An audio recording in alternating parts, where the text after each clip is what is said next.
007 Nightfire is considered by many one of the top 3, top 4 James Bond games of all time. Uh, and one can see why. It's definitely a game of its time. We have 13 missions. Some of them are range from 5 minutes to 15, 20-ish minutes. Very rarely. So overall, you're looking at a single player campaign that is short and sweet.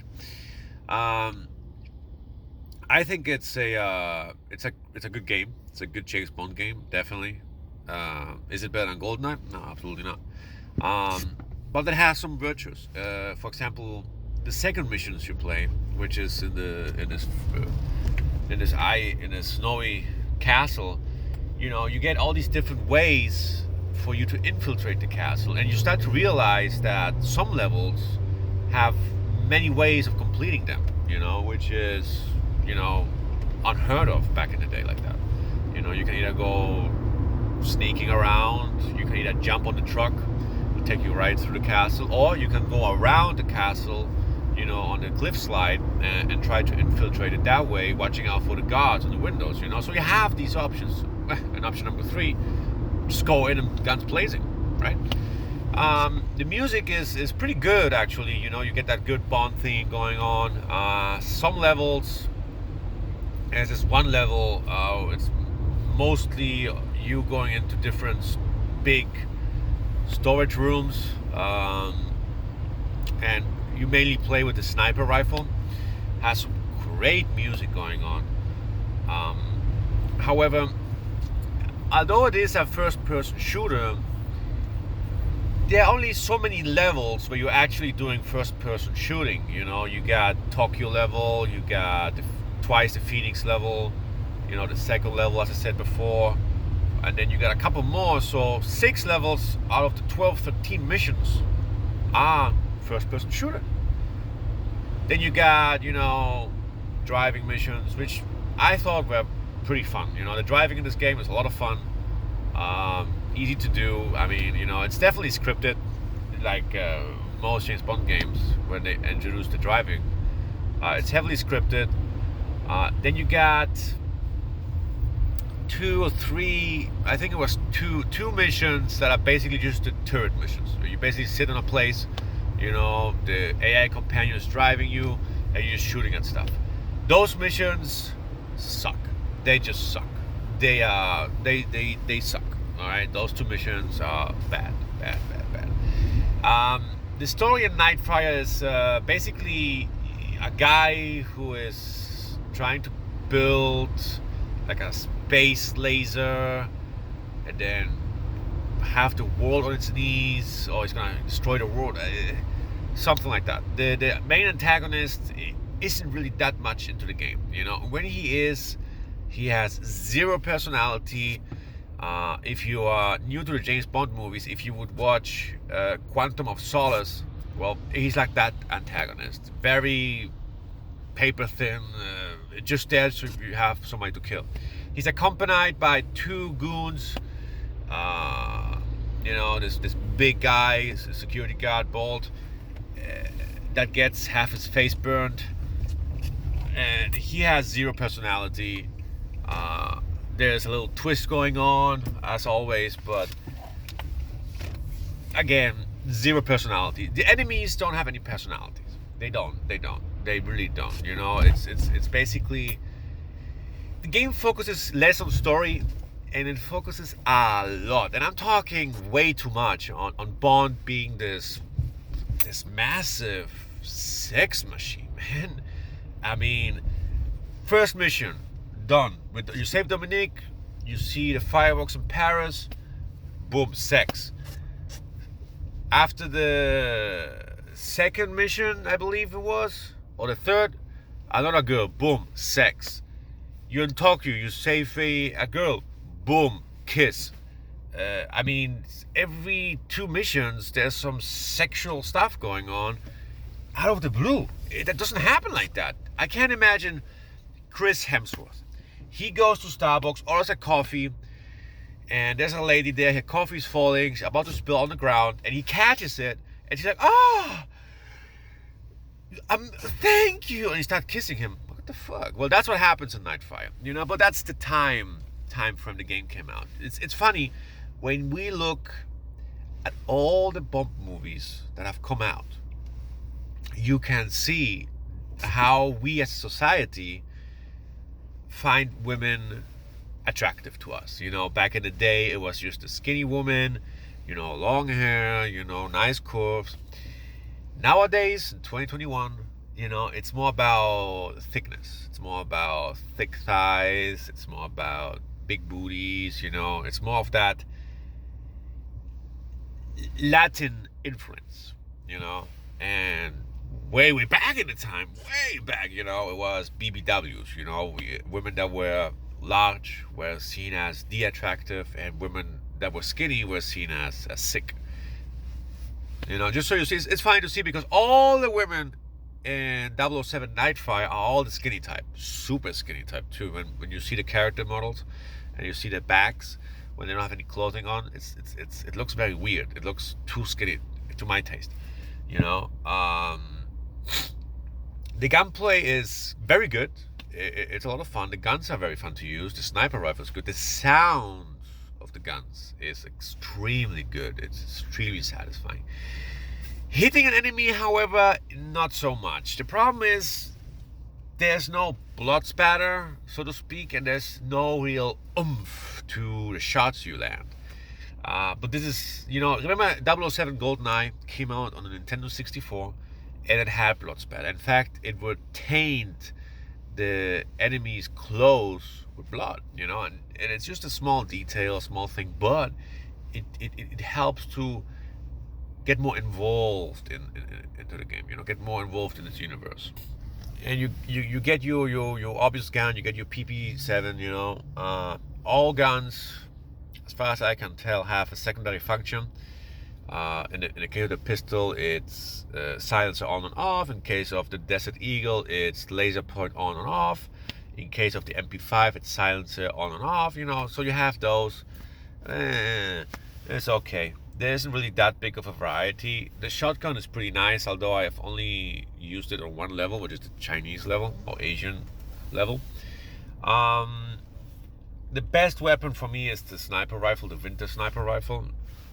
Just love the sound, just love when you shoot somebody and reloads like that, and the sound of the bullets and the bullet case dropping on the ground is very good. It is an entertaining game. However, it does have some flaws. Now, if you get this game nowadays, multiplayer is dead. Back in the day, it was a huge thing. I remember playing a whole ton of it. Multiplayer is a lot of fun. I think you can also include bots into it, so you do have a little bit of leeway. But playing with bots in this time and age, not really that interesting. So let's talk a little bit about the negative of the games. So number one is it's not a long game. Okay, if you're just getting it for the single player, it is not a long game. You won't be playing this game for more than an afternoon. I think that in a day you can complete it. It has 3 difficulty levels, and mandatorily you are gonna have to complete the game on normal first, because if you play on hard, those turret-based levels are gonna be the death of you. And this is a good point now to transition to one of the biggest issues of the game, the lack of checkpoints. Now, you can play the game all the way up until halfway. The last quarter, the last 4 missions of this game are insane. Not because they're extremely difficult, which they really aren't. It's because you got this massive long section. There's this one level, for example, it's a submarine. You're under the water. Fantastic level. You're in the car and you're trying to avoid, the enemies, and it's tense. Then you have this section where you have to avoid the mines that move up and down, left and right, diagonally. However, you cannot touch them. You touch one, you die. Then you have another section where you have to chase an enemy submarine, and it's an amazing chase. Then the end, you have to fight a submarine, and pro tip, use the remote and stay in cover, because that submarine is gonna kill you. All of that is a 10-minute, 15-minute trek that if you die at any point, you get back to the beginning of the mission. There is no checkpoint in the game. 0. And you can't really notice it in, for example, the Asian level or in the second level, because those levels are split up by chapters, and you can't really realize, if you die, you start back into the beginning of that section of the game, of that chapter. You don't begin at the beginning of the mission, and you really can't notice it, but you notice at the end of the game, man. It's massive. After that submarine level comes one of the worst levels I have played personally in a long fucking time. First of all, the transition is very weird. They get to this island, cut to black, get to the next mission. They run around to a vehicle being pursued, I guess. For some reason, the girl that's with you, what was her name? Australian intelligence, has a machine gun. She got out of nowhere. So it seems like there was some cut content over there. But anyways, you get into this car, into this SUV, and you have to do mission. You have to get code, you have to destroy some turrets, blah, blah, blah. At the end, you fight this massive turret. You are gonna get hit, right? You're gonna get injured, right? So I finished that level with half of my health. Then there's no regeneration. So I'm stuck in the same mission but a different chapter. And chapter 2 is a turret level on a plane. Now, I don't mind that level too much, but it has a big issue. 2 actually. First, your health. If you are below half health when you start this mission, on anything between normal and difficult, or agent or double agent, forget about it. Restart the mission. Restart the whole mission with the truck, and this time try to have better health, because it is so long, this freaking turret mission. Because you can't control it, you have to know where the enemies are coming from. You have 2 ways of defeating enemies. Number 1, Gatling gun, machine gun. Useless. Absolutely useless. Does no damage. It's useless. Number 2, rocket launchers or guided rocket missiles. Fantastic. They actually work. They're fantastic. However, there's a big issue. You only have 99 missiles. You think, 99 missiles? How many enemies are they going to bring to me? It should be enough. It isn't. You have to be... If you see, for example, a boat on the water, you have to shoot twice. Boom, boom. If you shoot more than that, you've wasted 2 missiles. And you cannot afford to waste any ammunition.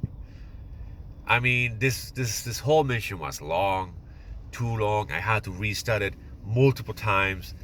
It was annoying. It's super unfun. The fact that your health does not regenerate is insane. Super difficult, overly long. Then you have this next mission, which I think it's the one before the end, and it's just another bullshit mission, where you have to follow this enemy, between all these tunnels and all these enemies up here. It's just I'm just telling you, man, once a certain character dies, and it's very obvious when that happens, and you get to this underwater mission, from there all the way to the almost last mission, this game becomes a massive grind of endurance, a massive test of skills. Difficulty ramps up in a way that's absolutely obscene, and the biggest issues I think it is because we're on vehicles. We can't really maneuver the way we want to dodge and to stay alive. Insane. Absolutely. Ugh. And the ending is another shit show. The story in this game is not good. They do have the resemblance of Pierce Brosnan. Looks very good. But the voice is not him. And it's somebody who doesn't sound like him. And it's somebody who doesn't sound like any James Bond at all. He doesn't have that suave the manner, you know what I mean?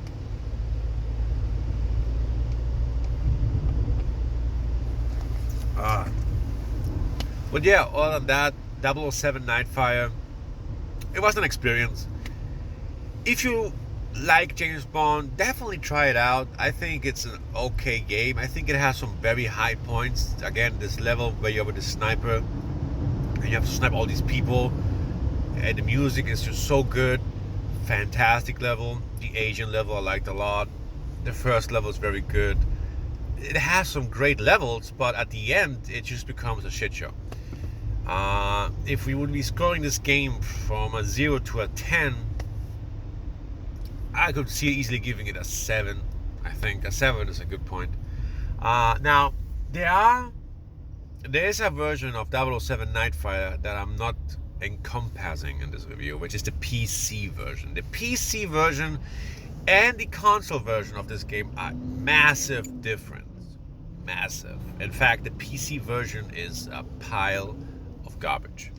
It was developed by Gearbox on an older engine. So now, get this in your head. Console looks better, plays better, sounds better than the PC version. The only advantage you have on the PC is your mouse and keyboard. Your aim is massively improved, obviously. But the sound. The enemy AI on the PC is absolutely atrocious. It's like playing Pac-Man, man. There is no AI. Some enemies, like one enemy, I open up a door, the enemy, instead of shooting me, runs across. We already covered. Runs across the fucking room to the edge, and then turns around and then shoots at me. That's a good 2-3 seconds of me just looking at him like, what the hell is going on? I thought it was a cinematic. No, it wasn't. I mean, it's, what else? You don't buy the PC version. Yeah, multiplayer, as I said, it's dead, but it's there. Yeah, I mean, 007 Nightfire gets a 7. If you have the opportunity to play it, on the console, you're going to have a good afternoon, and hell, even maybe a good weekend. It has some good highlights. It has some frustrating lows, but I believe that comes from the era. It's a short game already, so they do have to ramp up difficulty. I would have preferred a different way of doing it. Regenerate my health, please. Give me infinite ammo on those turret section. Like that's punishing, man. Like that's some Super Nintendo game design bullshit. Where if you run out of a certain item or run out of certain ammo, you cannot complete that mission. So you just wasted 20 minutes. And I mean, I know we are undercover, we are on house arrest, but come on, man. I wasted almost an hour on those levels. And I didn't feel anything when I completed them, rather than give it a middle finger when they gave me the bronze. Like, what the